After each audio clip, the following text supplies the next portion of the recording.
What's going on YouTube? I'm Alex and today I'm taking a look at a new TV box. This one is called the ZIDOO X12. So this is the second generation of this box. This one has the RK3229 inside, 1 gig of RAM and 8 gigs of internal storage. And of course it's running Android 4.4. I left a link in the video's description if you want to check this box out. And if you haven't subscribed to my channel, please do so by pressing the subscribe button. So I'm going to show you what comes in the box with this and I'll show you how the box performs.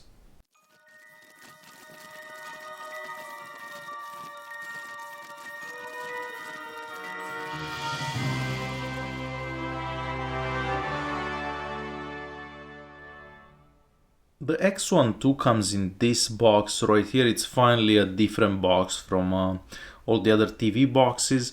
On the front of the box we just have some information about the box itself, so what's capable of, nothing on that side or that. And on the back here we just have the website for the manufacturer. Inside that box we get two other boxes. This one contains the remote control, the HDMI cable, the manual and the power adapter. And this one here contains the TV box itself. The remote control also looks different from all the other TV boxes. It does look better. On the back here we just have some instructions, and this remote control takes two AAA batteries. We also get a power adapter. Again, it's a different power adapter than most TV boxes, and that's the output power of this power adapter. We also get a HDMI cable in the box and the manual. The manual, it's very simple to use, has basic instructions, so if this is your first TV box, this will help you start it up and set it up. The TV box is made out of plastic entirely, but it looks like nothing else that I've ever seen.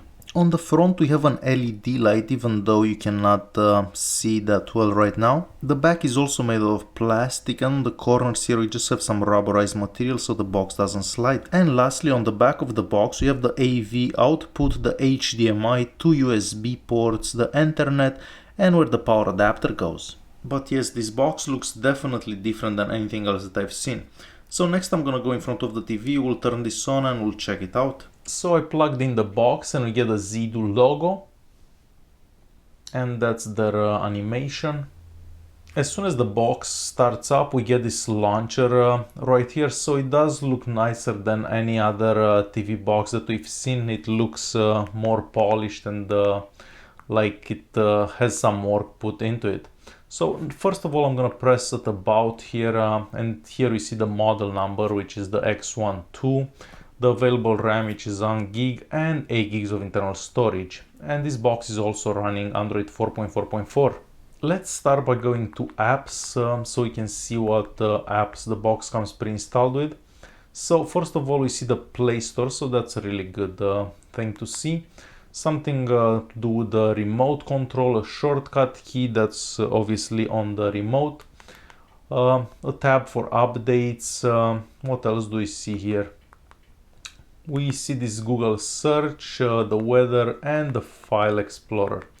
Let's press the settings app right here. So this is the basic Android 4.4 settings app. One good thing that I already like about the box, and I haven't actually used it yet, it's the Bluetooth. So it does have Bluetooth, and that's really good because this way you can play games with a Bluetooth controller or listen to a movie through headphones. I'm gonna scroll down to display. And here at the display we're gonna see the maximum resolutions. However, this is the maximum resolution available for my TV. And here we can make the screen smaller or bigger depending on your TV. At sound here we're gonna see the available outputs, and these are the available outputs for this TV box. At storage, so out of the 8 gigs that come with the box, we have available 5.75. Of course we can mount an SD card, but let's keep in mind this box only has two USB slots. So if one of them is being used by the mouse, you only have one slot for storage. I will quickly show you what languages are available on this box. I'm just gonna scroll through them. I'm sure there's gonna be a lot of languages, so I'll quickly scroll to them and hopefully you can see the one for your country. So quite a few languages available. And lastly, if I press at about device, we're basically gonna see the first thing that we've seen earlier. This box comes pre-installed with the version 16 of Kodi. However, it is slightly changed by the company, the manufacturing company. So this is how it looks. It is Kodi 16. I imagine it will come pre-installed with some add-ons, but let's check that out. So no, it doesn't have any add-ons. You're gonna have to install your own add-ons. I'm gonna go into system here and system info. And this is the maximum resolution for Kodi, so 1080p, which is the maximum resolution for my TV. If I scroll down to hardware, we're gonna see the available RAM and the total RAM. I went ahead and installed a couple of add-ons just so we can see how well it goes. So I'm gonna open a Canadian channel because it's live TV. So this one works 99.9% of the time. So I just want to see how well and how smooth this is going.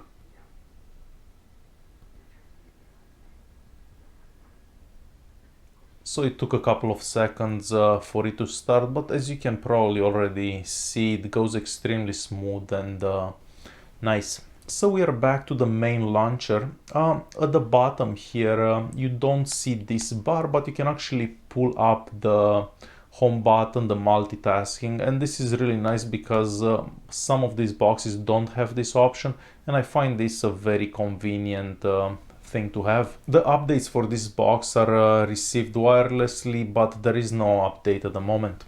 Unfortunately, I cannot find the AnTuTu score because the AnTuTu version is not compatible with this TV box. On the Geekbench 3, this box gets a multi-core score of 1079 and a single core of 351. So this is somewhat normal for the RK3229. Unfortunately, this box does not have root access from the factory, so you'd have to root this box yourself if you want that. I am currently connected to Wi-Fi and this is the maximum download speed that I was able to get.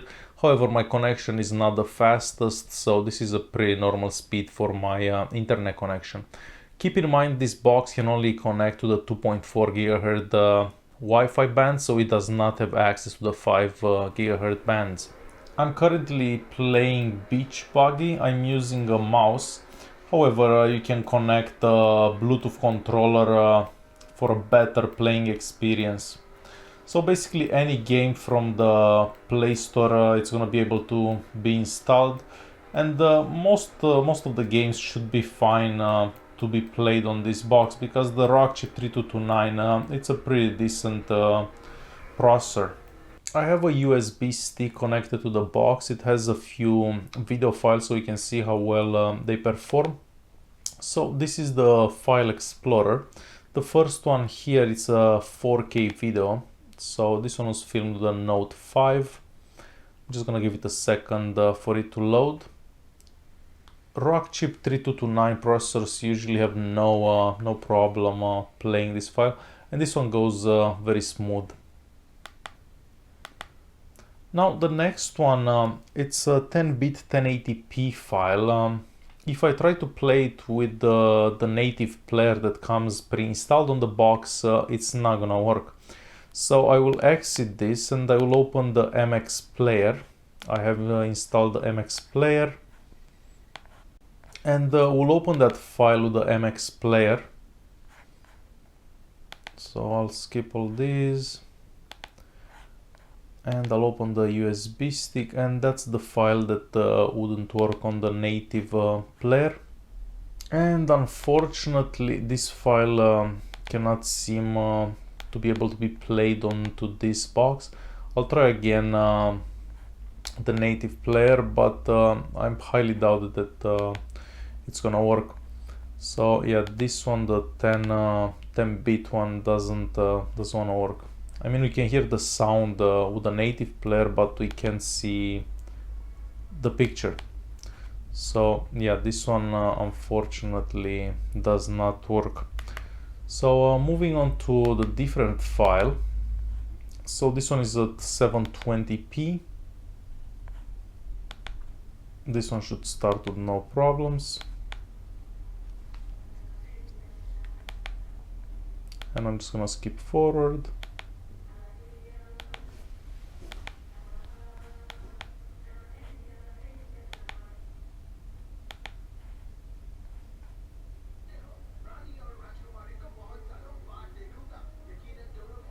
And this one, as you can probably already tell, it goes extremely smooth and without any interruptions.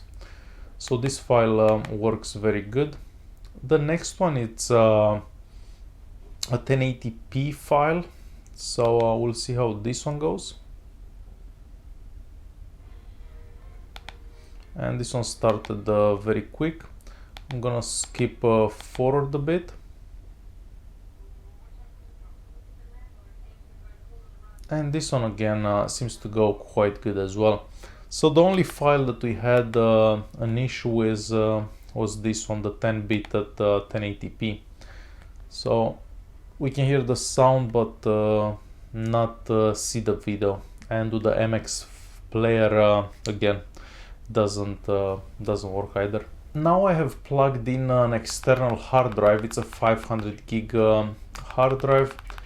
I'm just looking for a video file from here to see if I find it. It's me jumping out of a helicopter, as I've played on many other videos, but I think it's the only video on that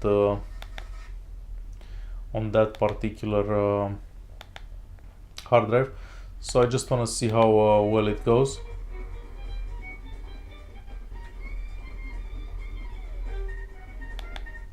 So let's skip a bit forward.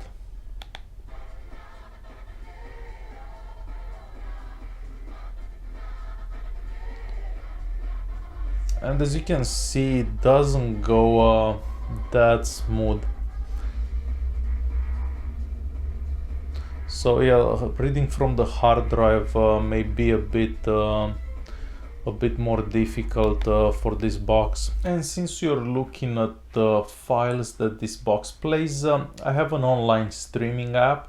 I just want to see how well a movie plays. So I'm gonna select the 720p quality, and I guess this will depend on your network speed, how fast it starts.